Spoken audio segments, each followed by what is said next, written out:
Yeah, it was Vince. It was Vince's idea for the singlet.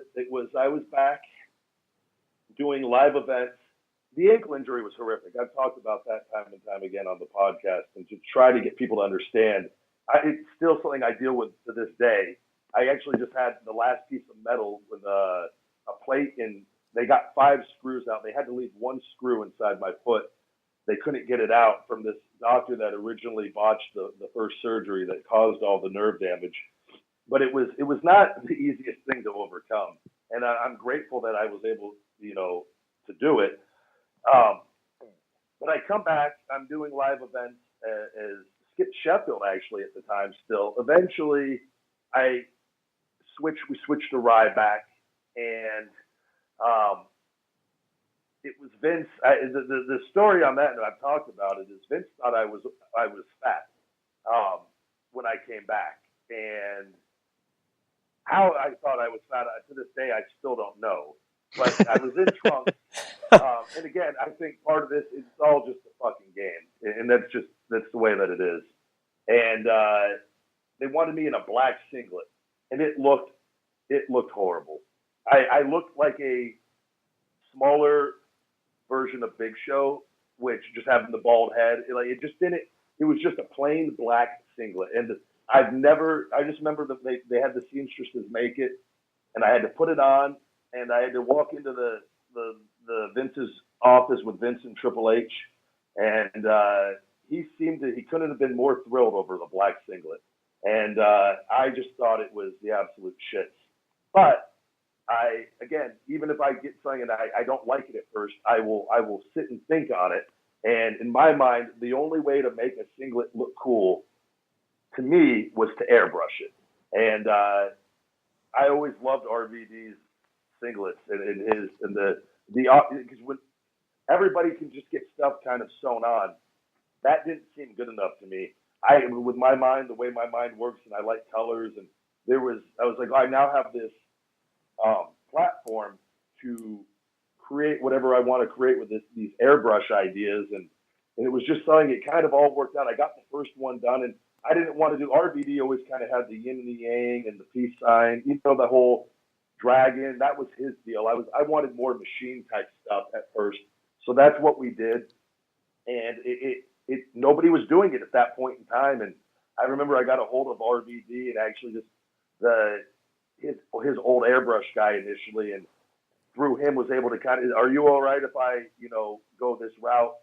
And just trying to, do the right thing. He wasn't there at the time, and I didn't know if he was ever going to be back, and he had no problem with it, and it just kind of went from there with it. And it was, to me, I love the singlet now. I wouldn't trade it in for anything. So such a cool look, and obviously it was different, and obviously probably Vince was maybe ribbing you a little bit, calling you fat or putting you in a terrible outfit.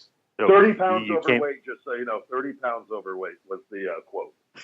So go back and look at me any point in time and see if you could go, can he lose 30 pounds of fat? And if you can find it, all right, but I've yet to find it. Well, Vince is he's definitely a nut, but yeah, after that, which was cool, you had a different look. You had a crowd kind of behind you. You go on a prolonged winning streak. There's some squash matches, some big things, and they're kind of building you up for the world title match against Punk. Were you feeling it at that point? Were you saying, like, this is my moment, I'm ready for a big push here? Yeah, I've been wrestling at that point. And you got to remember, everyone, this is what I try to explain to people. I've been in the system already for quite a long time, and anybody can go out there. It's just a matter of we're all playing roles, and I've played every role to perfection throughout my career. And when I came in, it was doing the squash matches and throwing guys around and doing the double stack shell shock every night. And that was by design. And granted, I would have liked to have a little more of a build-up before. It was an unfortunate set of circumstances with Cena chose to get elbow surgery or have his elbow scoped or something, and they needed a temporary main event. And unfortunately, it was never going to be about me from the very beginning. So, but things that rode on for about 7 months until they took it all away. So I always went out, did everything that they asked of me, and the crowd was behind it, the numbers were behind it, and it was a cool experience. And after that first main event was nerve wracking.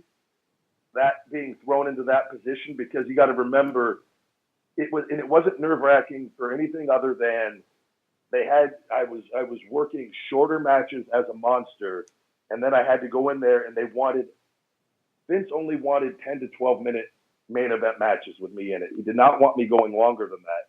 Problem is, you have me in there with a guy, with Punk, who's great, but it was such a contrast from what I was doing before that the people didn't get to see me evolve into the main event slowly, or to go even into the mid card. It just was kind of from beginning to end, and you see me just dominating. Then you see me in there where it's working, where I'm sitting in a hold and just sitting in a hold, and where I'd never been put down at that point. And so it was an adjustment on the style of matches that I was working, but the crowd was with it the whole way through, and we evolved it as we went along, and we were able to do a lot longer matches as time went on, and everything was fine. So, but it was fun, man.